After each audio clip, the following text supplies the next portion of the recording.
من الشيطان الرجيم.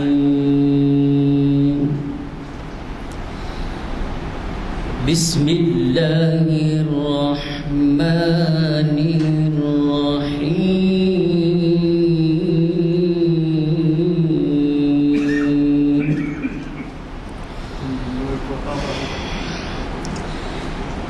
يا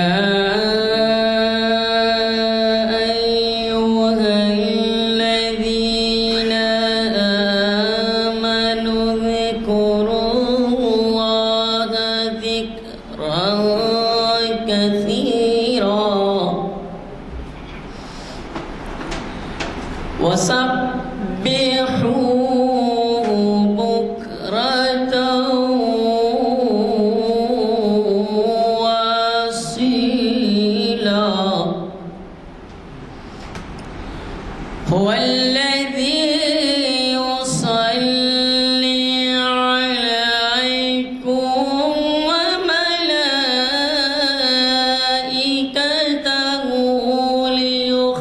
ليخرجكم من الظلمات إلى النور، وكان بالمؤمنين رحيما. صدق الله العظيم. اعوذ باللہ من الشیطان الرجیم. بسم اللہ الرحمن الرحیم. محترم حضرات، جس طریقے سے یہاں پر محافل، تینوں محافل مسجد عالیہ میں منعقد کیے جاتے ہیں، آج کا 974 لیکچر ہے. اس سے آپ اندازہ کیجئے کہ کم از کم 25 سے 20 سال سے یہ سلسلہ چلتے آ رہا ہے.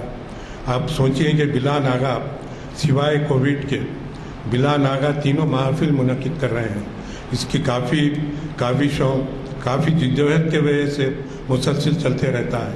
اس کا پورا سہارا ہمارے جناب صدر غلام نزدنی صاحب کے ساتھ جاتا ہے. کہ آپ سوچئے، ہم خود بھی جب آنے کے لیے کرتے ہیں کہ 5 منٹ 10 منٹ ہم کو لیٹ ہوتا ہے کسی وجہ سے، مگر آپ لوگ امیجن کیجئے 25 سال اور 27 سال سے جس طریقے سے منعقد کیے جاتے ہیں، کس کاوشوں کا نتیجہ ہے کہ صدر صاحب کیا نے مشکلات اٹھائے ہو گے کہ اس محافل کو کنٹینیو کرنے کے لیے. تو آج اسی سلسلے کی کڑی میں آج تاریخ اسلام کا لیکچر ہے، 974 لیکچر، جس کے مقررین ہیں جناب مفتی عرفان قاسمی صاحب، جن کا صفا بیت المال سے بھی آپ کا تعلق ہے، اور ہمارے اس کو کئی جو ہے اس میں مخاطب کر چکے ہیں. اور نماز عیدین بھی آپ ہی کے سرپرستی میں نماز پڑھائی جاتی ہے. آپ خطبہ بھی دیتے ہیں، نماز بھی پڑھاتے ہیں. تو آج میں ان کے لیے دعا گو ہوں کہ اللہ تعالیٰ ان کو شفا صحت و تندرستی عطا فرمائے، اور ہم کو آپ کو آنے والے پریشانیوں اور بلائے سے محفوظ رکھے. اللہ تعالیٰ سے دعا ہے کہ ہماری دینی مدارس کی حفاظت فرما، ہماری جان مال عزت اور نفس کی حفاظت فرما. اور دعا ہے کہ ہمارے صدر صاحب کی بھی صحت اتنی رکھے کہ ہمیں ان سے استفادہ کا موقع عطا فرمائے. اللہ ہم کو شفا صحت و تندرستی رکھے. اس تھوڑے سے بیان کے ساتھ میں آج دعوت دیتا ہوں عرفان قاسمی صاحب، جس کا عنوان ہے 974 لیکچر ہے، جن کا آج انہوں عنوان رکھے ہیں ربیع الاول کے سلسلے میں نقش قدم نبی صلی اللہ علیہ وسلم کے ہیں جنت کے راستے. آپ ان سے سنیں گے، اور قوی توقع ہے کہ وہ جو ہے اپنے خیالات کا اظہار کریں گے. میں جناب دعوت دیتا ہوں عرفان قاسمی صاحب کہ وہ مخاطب کریں. رحمۃ اللہ وبرکاتہ. بسم اللہ الرحمن الرحیم. الحمد للہ وکفى وسلام علی عباده الذین اصطفى. اما بعد فاعوذ باللہ من الشیطان الرجیم. بسم اللہ الرحمن الرحیم. قل ان کنتم تحبون اللہ فاتبعونی يحببكم الله ويغفر لكم ذنوبكم والله غفور رحيم. وقال تعالى في موضع آخر: فالذين آمنوا به وعزروه ونصروه واتبعوا النور الذي أنزل معه أولئك هم المفلحون. صدق الله العظيم. وقال النبي صلى الله عليه وسلم: من أحب سنتي فقد أحبني ومن أحبني كان معي في الجنة، أو كما قال عليه الصلاة والسلام. رسول مجتبیٰ کہیے، محمد مصطفیٰ کہیے. رسول مجتبیٰ کہیے، محمد مصطفیٰ کہیے. خدا کے بعد بس وہ ہیں، پھر اس کے بعد کیا کہیے. شریعت کا ہے یہ اسرار کے ختم الانبیاء کہیے. محبت کا تقاضا ہے کہ محبوب خدا کہیے. جبین و رخ محمد کے تجلی ہی تجلی ہے. کسے شمس الضحیٰ کہیے، کسے بدر الدجا کہیے. جب ان کا ذکر ہو دنیا سراپا گوش بن جائے. جب ان کا نام آئے مرحبا صلی علی کہیے. غبار راہ طیبہ سرمے چشم بصیرت ہے. یہی وہ خاک ہے جس خاک کو خاک شفا کہیے. صداقت پر بنا رکھی گئی ہے دین فطرت کی. یہ وہ تعبیر ہے جس کو انسانیت کا ارتقا کہیے. میرے سرکار کے نقش قدم شمع ہدایت ہے. یہ وہ منزل ہے جس کو مغفرت کا راستہ کہیے. محمد کی نبوت دائرہ ہے ختم رسول کا. اسی کو ابتدا کہیے، اسی کو انتہا کہیے. مدینہ یاد آتا ہے تو پھر آنسو نہیں رکتے. میری آنکھوں کو ماہر چشمِ آب بقا کہیے. محترم و معزز گرامی قدر حاضرین کرام و ناظرین عظام، ماہ ربیع الاول کی آمد ہی سے پورے ملک میں ہی نہیں بلکہ پورے عالم میں سرور دو جہاں تاجدار مدینہ محمد عربی صلی اللہ علیہ وسلم کی سیرت طیبہ اور آپ کی میلاد سے متعلق مختلف پروگرام منعقد کیے جاتے ہیں. جناب نبی کریم صلی اللہ علیہ وسلم سے جو عقیدت اور جو محبت ہمیں ہونا چاہیے وہ صرف سال کے ایک مہینے میں نہیں، دیگر مذاہب کی طرح مذہب اسلام کا تعلق نہیں ہے. مذہب اسلام کا جو تعلق ہے وہ ایک امتی سے رسول اللہ صلی اللہ علیہ وسلم کا تعلق ہمیشگی کے ساتھ ہے، دوام کے ساتھ ہے. انسان جب پیدا ہوتا ہے تو پیدا ہونے سے لے کر قبر میں جانے تک، بلکہ قبر میں جو حالات آنے والے ہیں وہاں تک، اور پھر مرنے کے بعد دوبارہ زندہ کیے جانے کے حالات پوری تفصیل کے ساتھ اگر کوئی مذہب بیان کرتا ہے تو وہ مذہب اسلام ہے. رسول اللہ صلی اللہ علیہ وسلم کی تعلیمات ہمیں ہر موقع پر، چاہے وہ خوشی کا موقع ہو چاہے غم کا موقع ہو، ہم زندگی کے کسی بھی لمحے میں زندگی گزار رہے ہوں، نبی کریم صلی اللہ علیہ وسلم نے ہمارے لیے کوئی لمحہ ایسا تشنا نہیں چھوڑا ہے. کوئی لمحہ، کوئی موقع ہمیں ایسا پیاسا نہیں چھوڑا ہے جہاں پر ہمیں رہبری نہ کی ہو. مذہب اسلام کی خصوصیت ہے، رسول اللہ صلی اللہ علیہ وسلم کی خصوصیت ہے کہ اللہ کے رسول صلی اللہ علیہ وسلم نے ہمیں پوری زندگی کی رہبری اور رہنمائی کی ہے. یہاں تک کہ جب ہم مادر رحم میں ہوتے ہیں ہمارے جسم میں ہونے والی تبدیلیوں کو قرآن مجید نے کس طریقے سے واضح کیا ہے، بلکہ ہمارا وجود کس پانی سے ہوتا ہے قرآن مجید نے اس کو بھی واضح کیا ہے. یعنی انسان کے وجود سے لے کر انسان کے فنا ہونے تک، پھر دوبارہ اس کے وجود ہونے تک، اور اللہ کے رسول صلی اللہ علیہ وسلم نے اللہ کے سامنے کھڑے ہو کر ہمیں کیا جوابات دینے ہیں وہاں تک کی رہبری اور رہنمائی کی. رسول اللہ صلی اللہ علیہ وسلم نے ہمیں اس طریقے سے رہبری اور رہنمائی کی ہے تو ہمارا بھی تقاضا یہ ہے، ہماری محبت کا جو جذبہ ہونا چاہیے وہ یہ تھا کہ رسول اللہ صلی اللہ علیہ وسلم کی سنتوں کو اپنی زندگی میں اپنا دیں۔ نبی کریم صلی اللہ علیہ وسلم کی شخصیت کو اللہ رب العزت نے کس لیے بھیجا ہے؟ خود قرآن مجید نے وضاحت فرمائی، لَقَدْ كَانَ لَكُمْ فِي رَسُولِ اللَّهِ أُسْوَةٌ حَسَنَةٌ، کہ رسول اللہ صلی اللہ علیہ وسلم کی زندگی تمہارے لیے بہترین نمونہ ہے۔ نبی کریم صلی اللہ علیہ وسلم جوانی کے عالم میں کیا عمل کر رہے ہیں، بچپن میں کیا عمل آپ صلی اللہ علیہ وسلم نے کیا ہے، نبی بنائے جانے کے بعد آپ صلی اللہ علیہ وسلم کا کیا عمل رہا ہے، سیرت کی کتابوں کے اندر آپ صلی اللہ علیہ وسلم کی ایک ایک زندگی کے ایک ایک پہلو کا اور آپ صلی اللہ علیہ وسلم کی زندگی کے ایک ایک لمحے کو قید کیا گیا ہے۔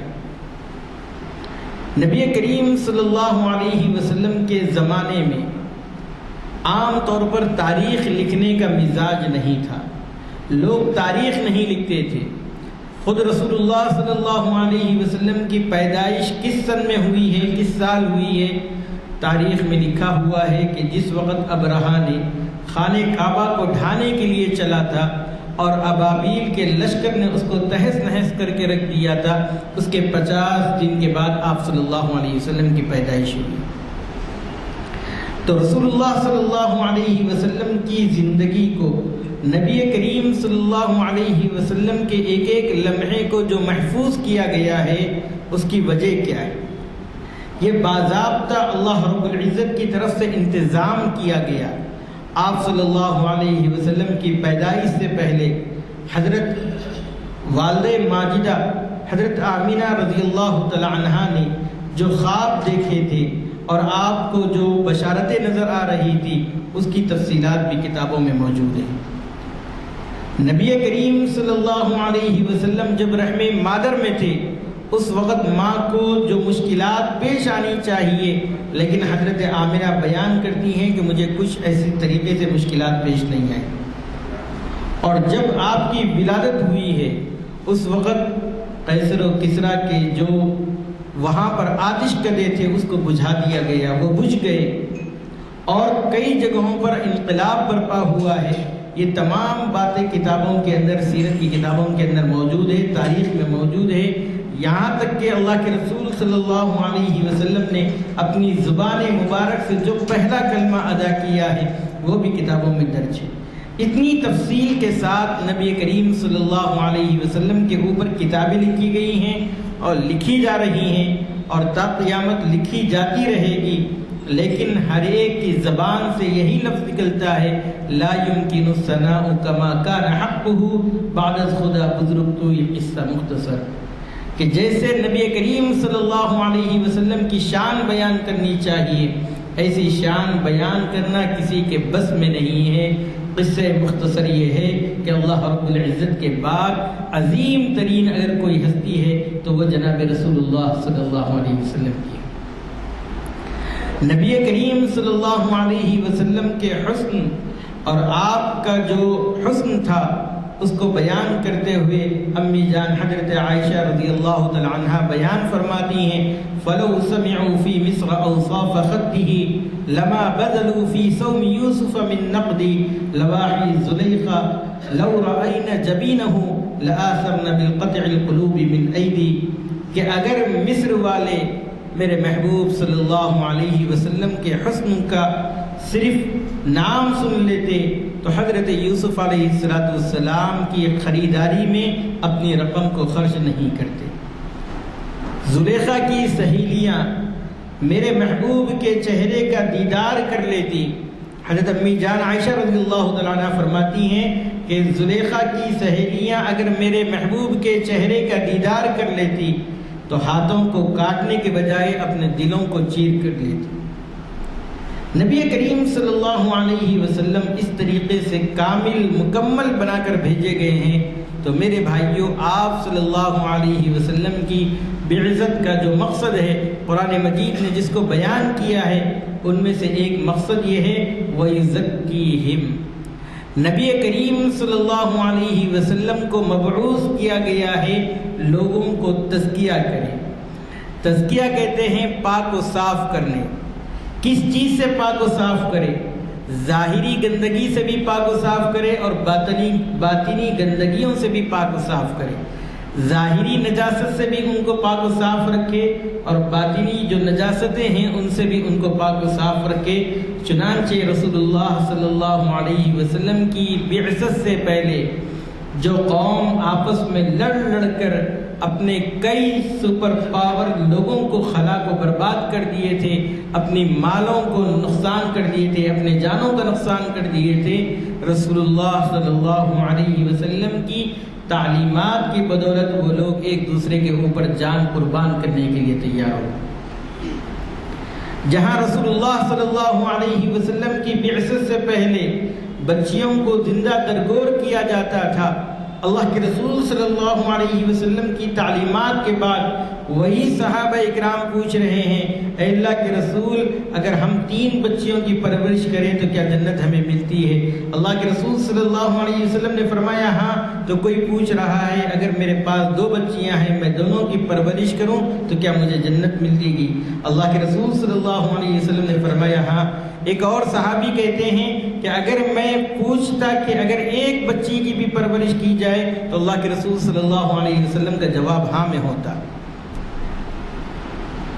جس عورت کو زمانے جاہلیت میں میراث سمجھا جاتا تھا، جس عورت کی ناقدری کی جاتی تھی، رسول اللہ صلی اللہ علیہ وسلم کی تعلیمات کا نتیجہ یہ ہوا کہ جنت اس کے قدموں کے نیچے ڈال دی گئی۔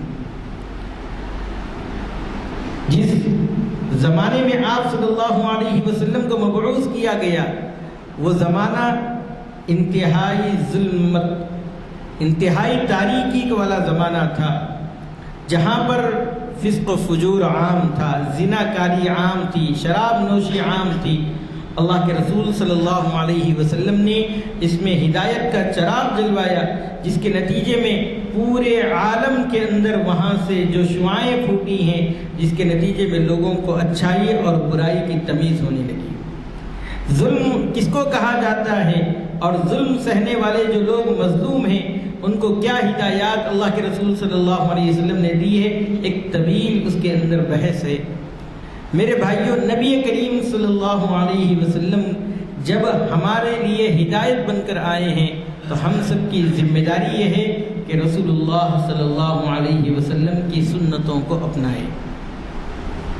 نبی کریم صلی اللہ علیہ وسلم کی سنتوں کو اپنانے کا سب سے بڑا فائدہ یہ ہوگا کہ ہماری زندگی صحیح پٹری پر آ جائے گی، صراط مستقیم پر آ جائے گی، اور ہمیں اس سلسلے میں زیادہ کچھ کرنے کی ضرورت نہیں ہے۔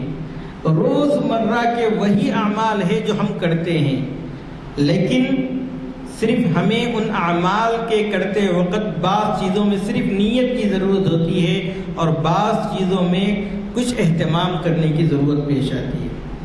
جیسے صبح اٹھتے ہیں تو ہم میں سے ہر ایک ہے جو واش روم جاتے ہیں، واش روم کو جانا ہوتا ہے، سب سے پہلے ہم بستر پر سے اٹھتے ہیں، اٹھتے وقت اللہ کے رسول صلی اللہ علیہ وسلم نے ایک بہت پیاری دعا ہمیں سکھلائی ہے، الحمدللہ الذی احیانا بعدما اماتنا والیہ النشور۔ اس دعا کا اہتمام کریں، اس کے بعد بستر پر سے اٹھیں، واش روم جا رہے ہیں، بیت الخلاء جا رہے ہیں تو پہلے بایاں پیر داخل کریں، پھر جانے سے پہلے دعا پڑھ لیا کریں، اور پھر وہاں پر بیٹھ کر جو استنجا کر رہے ہیں، استنجا کرنے کا طریقہ بھی اللہ کے رسول صلی اللہ علیہ وسلم نے ہمیں بتایا ہے۔ یہ تمام طریقے وہ ہیں جس پر عمل کرنے سے ہماری صحت بھی برقرار رہتی ہے اور اللہ کے رسول صلی اللہ علیہ وسلم کی سنت پر عمل کرنے کی وجہ سے ہمارا وہ کام بھی ثواب کا درجہ حاصل کر جاتا ہے۔ وہاں سے باہر نکل رہے ہیں تو پہلے دایاں پیر باہر نکالے، سیدھا پیر باہر نکالے اور پھر دعا پڑھے، اور اسی طریقے سے ہم جب وضو کر رہے ہیں، منہ دھو رہے ہیں تو اللہ کے رسول صلی اللہ علیہ وسلم کی سنت مسواک کرنا، آج مسواک ہم سب سے چھوٹ رہی ہے۔ مسواک کا اہتمام کریں۔ اللہ کے رسول صلی اللہ علیہ وسلم نے مسواک کی وجہ سے کتنی بیماریاں ختم ہوتی ہیں، اللہ کے رسول صلی اللہ علیہ وسلم نے خود اس کی وضاحت فرمائی ہے۔ اسی طریقے سے ہم لوگ کھانا کھا رہے ہیں، ہم گھر سے باہر نکل رہے ہیں، گھر میں داخل ہو رہے ہیں، ایک دوسرے سے ملاقات کر رہے ہیں، یہ وہ تمام چیزیں ہیں جس میں اللہ کے رسول صلی اللہ علیہ وسلم کا طریقہ ہے، آپ کا بتایا ہوا طریقہ ہے۔ اگر اس کے اوپر ہم عمل کریں گے تو ہمیں سنت کا بھی ثواب ملے گا۔ اسی طریقے سے ہم میں سے ہر ایک بیوی بچے والے ہیں، گھر بار والے ہیں، ایسی صورت میں اللہ کے رسول صلی اللہ علیہ وسلم نے ہمیں بتایا ہے کہ جو خرچ ہم اپنی اہل و عیال پر کرتے ہیں، اپنے والدین پر کرتے ہیں، اس اہل و عیال پر خرچ کرتے وقت ہم صرف یہ گمان کر لیں کہ یہ خرچ کرنا اگرچہ کہ ہماری ذمہ داری ہے، لیکن اللہ رب العزت اس پر ہمیں ثواب دیتے ہیں، یہ نیت کر لیں تو اللہ رب العزت اللہ کے رسول صلی اللہ علیہ وسلم فرماتے ہیں ہمارا بیوی بچوں کے اوپر خرچ کرنا بھی یہ ہمارے لیے صدقہ بن جاتا ہے۔ یہاں تک کہ اللہ کے رسول صلی اللہ علیہ وسلم نے فرمایا جو تم اپنی بیوی کے منہ میں لقمہ دیتے ہو، کچھ کھلاتے ہو، ایسی صورت میں اس پر بھی ثواب کی نیت رکھنا، اس پر بھی اللہ کے رسول صلی اللہ علیہ وسلم نے فرمایا کہ وہ ہمارا عمل صدقہ بن جاتا ہے۔ تو میرے بھائیو، یہ جو طریقے اللہ کے رسول صلی اللہ علیہ وسلم نے بتائے ہیں، حضرت مفتی تقی عثمانی صاحب مدد اللہ العالی کے شیخ حضرت مولانا عبدالحی عارفی رحمۃ اللہ علیہ نے ایک کتاب لکھی ہے اسوہ رسول اکرم صلی اللہ علیہ وسلم۔ اس کتاب کے اندر رسول اللہ صلی اللہ علیہ وسلم کی سنتوں کو جمع کیا گیا ہے۔ اس کتاب کا مطالعہ کریں، اس میں رسول اللہ صلی اللہ علیہ وسلم کی ایک ایک سنت کو اجاگر کیا گیا ہے۔ نبی کریم صلی اللہ علیہ وسلم کی حیات طیبہ سے ویسے بے شمار سنتیں ہیں، لیکن ہمیں ان سنتوں کے اوپر عمل کرنے سے کیا ثواب ملتا ہے؟ تو کسی شاعر نے کہا ہے نقش قدم نبی کے ہیں جنت کے راستے، نقش قدم نبی کے ہیں جنت کے راستے، اللہ سے ملاتے ہیں سنت کے راستے۔ قرآن مجید میں اللہ رب العزت نے فرمایا قل ان کنتم تحبون اللہ، آپ کہہ دیجئے اے نبی صلی اللہ علیہ وسلم اگر تم اللہ سے محبت کرتے ہو فاتبعونی، تو میری اتباع کرو۔ یعنی نبی کریم صلی اللہ علیہ وسلم کی اتباع میں اللہ کی محبت پنہا ہے۔ اگر ہم اللہ رب العزت کی معرفت حاصل کرنا چاہتے ہیں، اللہ رب العزت سے محبت کرنا چاہتے ہیں، تو ہمیں نبی کریم صلی اللہ علیہ وسلم کی سنتوں کی اتباع کرنا پڑے گا۔ آپ صلی اللہ علیہ وسلم کی سنتوں کی اتباع ہی کے نتیجے میں ہمیں اللہ رب العزت کا قرب نصیب ہوگا۔ اور میرے بھائیوں، ہم روز مرہ والی زندگی جو گزارتے ہیں، روٹین والی جو زندگی گزار رہے ہیں، اس میں تھوڑی سی توجہ سے ہم سنتوں والے عمل کرنے، سنتوں والی زندگی گزارنے والے بن جائیں گے۔ ہماری زندگی سنتوں کے مطابق ہو جائے گی۔ ایک ایک چیز میں ہم لوگ آپس میں ایک دوسرے سے ملاقات کرتے ہیں، رشتہ داروں سے ملاقات کرتے ہیں، اور بھی دوست احباب سے ملاقات ہوتی ہے۔ ملاقات کے وقت صرف ہم مصافحہ کرتے وقت یہ کہہ لیں یغفر اللہ لنا ولکم، کہ اس کا ترجمہ یہ ہے کہ اللہ رب العزت ہماری اور تمہاری مغفرت فرمائے۔ میرے بھائیوں، اللہ رب کے رسول صلی اللہ علیہ وسلم نے فرمایا کہ دونوں کے جدا ہونے سے پہلے اللہ تعالیٰ دونوں کی مغفرت فرما دیتے ہیں۔ یہ ایک سنت ہے اللہ کے رسول صلی اللہ علیہ وسلم۔ کھانا ہم کھا رہے ہیں، کھانا کیسے کھایا جائے؟ حضرت مفتی سعید صاحب نور اللہ مرقدہ نے ایک واقعہ لکھا ہے، تحفۃ العلمائی کے اندر ایک واقعہ لکھا ہے کہ جس وقت فخر الدین صاحب ہندوستان کے صدر جمہوریہ تھے، وہ ایک مرتبہ دارالعلوم دیوبند دیکھنے کے لیے تشریف لائے۔ تو آنے سے پہلے انہوں نے یہ بھی کہہ دیا کہ دوپہر کا کھانا حضرت مولانا اسد مدنی صاحب نور اللہ مرقدہ کے گھر پر ہوگا۔ تو اس وقت چونکہ وہ صدر جمہوریہ تھے اور ان کی دیکھ ریکھ کرنے والے جو لوگ تھے ان لوگوں نے جائزہ لیا اور کہا کہ صدر جمہوریہ صاحب کو کہاں پر کھانا کھلایا جائے گا. تو بتایا گیا کہ یہ مہمان خانہ ہے، اس کے اندر نیچے پر بٹھا کر کھانا کھلایا جائے گا. انہوں نے کہا کہ یہ تو صدر جمہوریہ کی توہین ہوگی، وہاں پر میز اور کرسی لگائی جائے. تو حضرت مولانا سید اسد مدنی نور اللہ مرقدہ نے یہ جواب دیا کہ ہمارے پاس کھانا کھانا ہے تو یہی طریقہ ہوگا، ورنہ ہم معذرت خواہ. آپ صدر جمہوریہ صاحب کو کہہ دیں کہ ہم میز اور کرسی پر کھانا نہیں کھلا سکتے. چنانچہ ان کو کہلوایا گیا تو انہوں نے کہا کہ جیسے میزبان کھلا دیں ہم ویسے کھانے کے لیے تیار ہیں.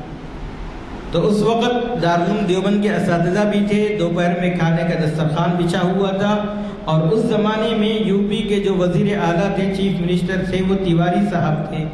حضرت فخر الدین صاحب جب صدر جمہوریہ کھانے کے دسترخوان پر بیٹھے تو اس وقت تیواری صاحب کو خطاب کر کے کہا کہ آئیے آج ہماری تہذیب کے مطابق کھانا کھا لیجیے. یعنی نیچے بیٹھ کر دسترخوان پر بیٹھ کر کھانا کھانا یہ رسول اللہ صلی اللہ علیہ وسلم کی سنت ہے، اور یہ ایسی سنت ہے جس کے نتیجے میں ہمیں بے شمار طبی فوائد بھی حاصل ہیں. میرے بھائیوں، آج ہمارے گھروں سے یہ سنت نکلتی جا رہی ہے، اس سنت کا اہتمام نہیں ہو رہا ہے.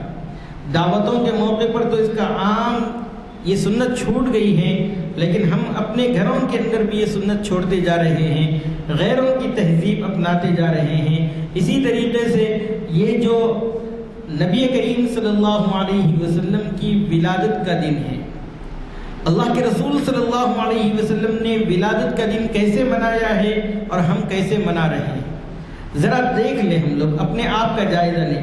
اللہ کے رسول صلی اللہ علیہ وسلم سے پوچھا گیا، اللہ کے رسول آپ پیر کے دن روزہ کیوں رہتے ہیں؟ اللہ کے رسول صلی اللہ علیہ وسلم نے فرمایا کہ اس دن میں پیدا ہوا ہوں اور میری خواہش یہ ہے کہ جس دن میں پیدا ہوں بطور شکرانے کے اس دن روزہ رکھوں. اللہ کے رسول صلی اللہ علیہ وسلم تو اس دن روزہ رکھ کر، بلکہ ہر پیر روزہ رکھ کر اللہ کا شکر ادا کر رہے ہیں، اور ہم نبی کریم صلی اللہ علیہ وسلم کی ولادت کے موقع پر جو حرکتیں کرتے ہیں وہ پوری خلاف سنت ہے. کیا جشن منانے کا وہ طریقہ جو یورپ نے ایجاد کیا ہے، کیا وہ طریقہ رسول اللہ صلی اللہ علیہ وسلم کی ولادت کے موقع پر ہم اپنا سکتے ہیں؟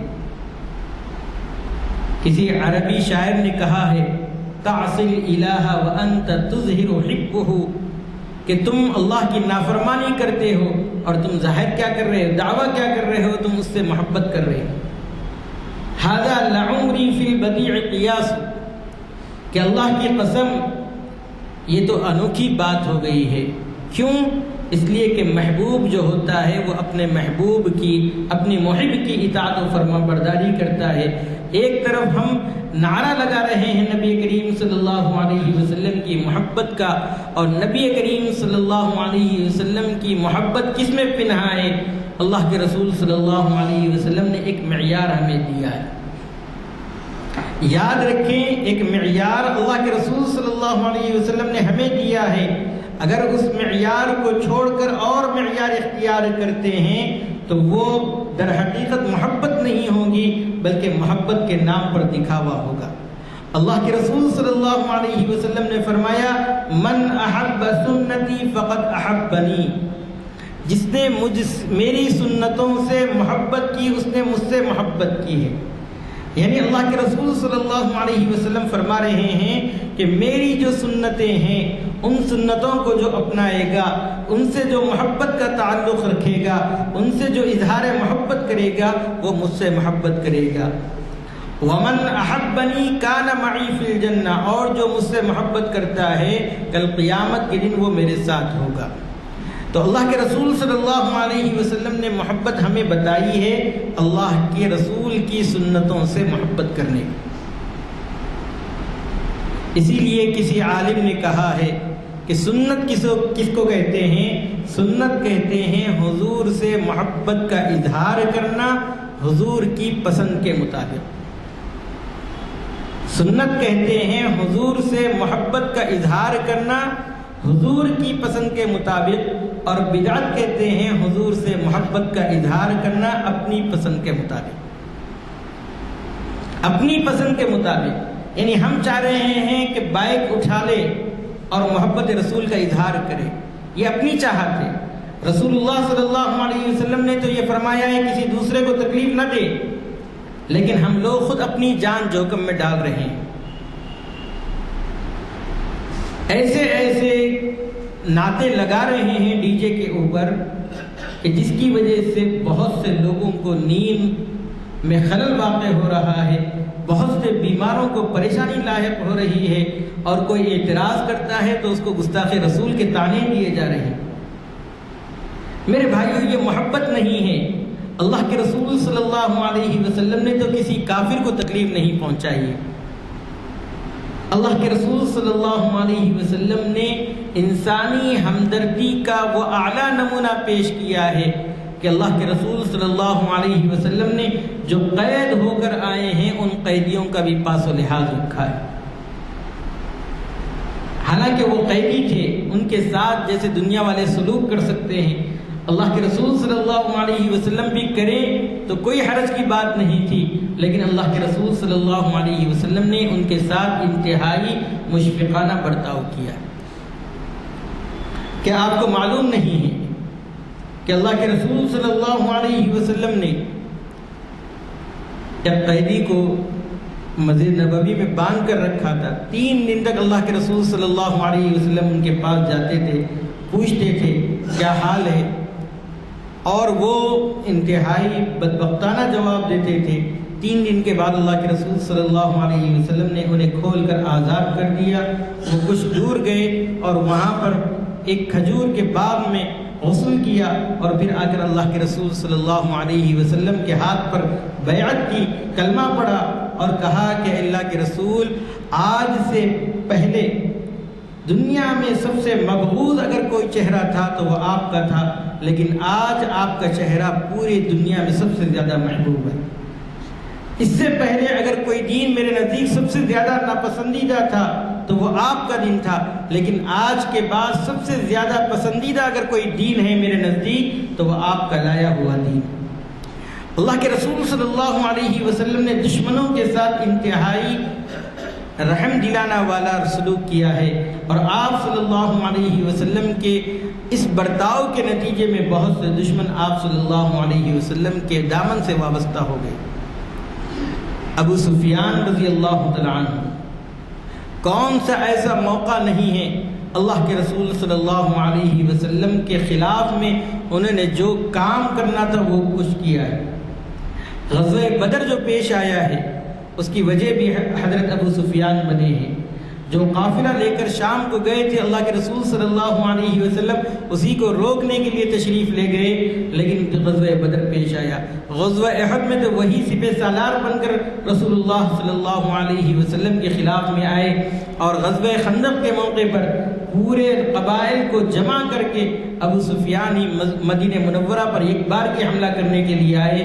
الغرض، اسلام کی ابتدائی جتنی جنگیں ہیں فتح مکہ سے پہلے تک، اس میں نمایاں کردار اگر دشمنان اسلام کی طرف سے اگر کوئی کر رہا ہے تو وہ ابو سفیان ہے۔ لیکن اللہ کے رسول صلی اللہ علیہ وسلم نے فتح مکہ کے موقع پر یہ ارشاد فرما رہے ہیں، من دخل فی دار ابی سفیان فہو آمن، جو شخص ابو سفیان کے گھر میں پناہ لے لے گا وہ مامون ہو جائے گا، اس کو امن دے دیا جائے گا۔ یہ اللہ کے رسول صلی اللہ علیہ وسلم کا دشمنوں کے ساتھ یہ برتاؤ ہے۔ میرے بھائیوں، آج ہمارا اپنے مسلمان بھائی کے ساتھ کیسا برتاؤ ہے، ذرا اس پر بھی نظر کرو۔ آج سگے بھائی کو دیکھنے کے لیے تیار نہیں، ایک دوسرے کی طرف نظر اٹھا کر دیکھنا نہیں چاہتے ہیں، اتنا سینوں میں نفرتیں بھری ہوئی ہیں۔ آج حقیقی بہن کی میراث کھا کر ہم لوگ بیٹھے ہوئے ہیں۔ ایسی صورت میں میرے بھائیوں، رسول اللہ صلی اللہ علیہ وسلم سے عشق اور محبت کا اظہار کریں گے تو یہ عشق اور محبت صرف جمع خرچ ہوگی۔ اللہ کے رسول صلی اللہ علیہ وسلم نے تو جس کے حقوق ہیں ان کو حقوق ادا کرنے کا ہمیں حکم دیا ہے۔ آج کتنے ایسے واقعات ہمارے پاس آتے ہیں جس میں سگے بھائی جو ہے ایک پراپرٹی کی وجہ سے کئی سالوں سے لڑ رہے ہیں، ایک دوسرے کے ساتھ اٹھنا بیٹھنا تو دور کی بات ہے، ایک دوسرے کے چہرے کو دیکھنا گوارا نہیں کر رہے۔ آج مسلم معاشرہ بہت ہی برائیوں کے دلدلوں میں پھنسا ہوا ہے، اور جب 12 ربیع الاول کا موقع آتا ہے تو میرے بھائیوں چند لمحوں کے لیے ہم لوگ اتنا سارا پیسہ روپیہ اللہ کی محبت کے خاطر ہم خرچ کر رہے ہیں۔ اگر ان روپیوں اور پیسوں کو اگر ہم صحیح مصرف میں خرچ کریں گے تو ہماری وہ بہنیں جو ارتداد کا شکار ہو رہی ہیں، جو غیر مسلموں کے ساتھ بھاگ رہی ہیں، ان کی شادیوں کا صحیح بندوبست کر سکتے ہیں۔ میرے بھائیوں، اس لیے ہمیں نبی کریم صلی اللہ علیہ وسلم سے سچی عقیدت و محبت یہی ہے کہ ہم اس مہینے کے اندر عزم و ارادہ کریں کہ ہماری زندگی سنت کے مطابق ہوگی، سنتوں کو سیکھیں گے، اپنائیں گے اور لوگوں کو اس کی طرف توجہ دلائیں گے، اس لیے کہ اگر ہم نے نبی کریم صلی اللہ علیہ وسلم سے سچی عقیدت و محبت کرنی ہے تو اللہ کے رسول صلی اللہ علیہ وسلم کے بتائے ہوئے طریقے کے مطابق کریں۔ اگر ہم نے نبی کریم صلی اللہ علیہ وسلم کے بتائے ہوئے طریقے کے مطابق اگر ہم نبی سے عشق و محبت کا اظہار کریں گے، دنیا کے اندر بھی کامیاب ہوں گے اور آخرت میں بھی کامیابی ہمارے مقدر ہوگی۔ اللہ رب العزت سے دعا ہے کہ اللہ رب العزت جو باتیں کہی گئی ہیں، کہنے والے کو بھی عمل کی توفیق عطا فرمائے اور سامعین کو بھی اپنے فضل و کرم سے توفیق عطا فرمائے۔ آمین وآخر دعوانا الحمدللہ رب العالمین۔ حضرات، جیسے ہی ربیع الاول کا مہینہ آتا ہے ہمیں بہت سے ایسے مواقع ملتے ہیں کہ سنت رسول سے قریب ہوتے ہیں، اور پھر یہ بھی ہے کہ چند دنوں تک میں سمجھتا ہوں اس کا اثر رہتا ہے، پھر اس کے بعد شاید ہم ان اصولوں سے پرے ہوتے ہیں، یعنی ہٹ جاتے ہیں۔ اللہ کا لاکھ لاکھ شکر ہے کہ یہ جو محفل ہے ہماری، وہ محفل کا سلسلہ آج اتنے کثیر سے نشستوں کے بعد قائم و دائم رہا، اور اس کی وجہ یہی ہے کہ آپ سب نے تعاون کیا۔ اللہ کا لاکھ لاکھ شکر ہے کہ آپ جس محفل میں بیٹھے ہیں، یہ جو نشست ہو رہی ہے، اس کے لیے ہمارے ہاں انتظام ایسا ہے کہ یہ بین الاقوامی طور پر بھی دیکھا اور سنا جاتا ہے۔ یعنی یہاں ہمارے طاہر علی صاحب ہیں جو اس کے بعد ورنہ یہ ہوتا ہے کہ بعض اور دریافت بھی کرتے ہیں لوگ کہ بھائی فلاں تاریخ کا خطاب نہیں ملا ہم کو، چنانچہ وہ خطاب کا ہر طرف، یعنی آپ یہ نہ سمجھیں کہ یہاں چند کرسیاں خالی ہیں، لیکن یہ ہے کہ بین الاقوامی طور پر اس کو سنا جا رہا ہے اور اس کی قدردانی کی جا رہی ہے۔ مجھے قوی توقع ہے کہ آئندہ بھی آپ حضرات تعاون کریں گے۔ البتہ ہمیشہ کی طرح ایک گزارش کرنا چاہتا ہوں کہ اپنے ساتھ کم از کم ایک نوجوان کو لائیے۔ جو یہاں کی حاضری ہے اس میں میں دیکھتا ہوں کہ نوجوانوں کی تعداد نہیں ہوتی، نوجوان جوان کی یہ تعداد نہیں ہوتی۔ اب آپ ہی دیکھ لیجئے کہ شاید 25 سال سے کم عمر کا کوئی سامعین میں نہیں ہے، تو اس کی ذمہ داری ہے، ہماری سماج کی ذمہ داری ہے، ہماری برادری کی ذمہ داری ہے، ہمارے ایسے جن لوگوں کے تعلقات ہیں اداروں سے۔ دیکھیے بعض ادارے ایسے ہیں، کیا غلط بات ہوگی اگر کسی ادارے سے بچوں کو ایک، آپ کو معلوم ہے ہمارے تعلیمی زمانے میں تعلیمی تفریح بول کے لے جاتے تھے۔ تعلیمی تفریح ایسی ہوتی تھی کہ پورے اسکول میں اعلان ہو جاتا تھا اور معمولی خرچ وصول کر کے لاری کا انتظام ہوتا تھا، اور صبح جیسے تعلیمی تفریح بول کے گنڈی پیٹھی لے جاتے، تعلیمی تفریح بول کے حمایت ساگر لے جاتے تھے، یا تعلیمی تفریح بول کے مولا کے پہاڑ پیچھے لے جاتے تھے۔ بہرحال یہ جو ہے تعلیمی تفریح بول کے تھے، مگر آج کل تعلیمی تفریح کا تو فقدان ہے، اور اس کی وجہ ہم ہی ذمہ دار ہیں۔ میں نے جیسے کہا، سوچ لیجئے کہ جب آپ کے بچے روزانہ کھیل کے لیے جاتے ہیں، شام میں تو کھیلوں کا رواج ہے، فٹ بال ہو یا کوئی اور والی بال ہو، کوئی بھی کھیل ہو، عام طور پر شام میں زیادہ کھیلا جاتا ہے. تو کبھی ایک آدھ دن ایسا بھی کریے کہ ان کو ساتھ لیتے آئیے اور بٹھائیے اور ان کو اس میں شرکت کا ایک ایسا موقع فراہم کیجیے کہ وہ زندگی میں اس کی اہمیت کو جانیں کہ بھئی یہاں دین کی باتیں ہوتی ہیں، اور ہم جیسے کھیل کے لیے جاتے ہیں فٹ بال کرکٹ کے لیے، ویسے یہاں پر بھی بیٹھ کے کچھ سیکھیں تو زندگی بھر کام آتا ہے. بہرحال میں ہمارے آج کے مخرج صاحب سے دعا کی گزارش کرتا ہوں. میں سمجھتا ہوں آپ کے ہمارے اگلے پروگرام مل گئے ہوں گے. آپ نہیں ملے؟ نہیں ہے. اللهم صل على محمد وعلى آل محمد وبارك وسلم. ربنا آتنا في الدنيا حسنة وفي الآخرة حسنة وقنا عذاب النار. ربنا هب لنا من أزواجنا وذرياتنا قرة أعين واجعلنا للمتقين إماما. ربنا لا تزغ قلوبنا بعد إذ هديتنا وهب لنا من لدنك رحمة إنك أنت الوهاب. ربنا تقبل منا إنك أنت السميع العليم وتب علينا إنك أنت التواب الرحيم. سبحان ربك رب العزة عما يصفون وسلام على المرسلين والحمد لله. جزاك الله.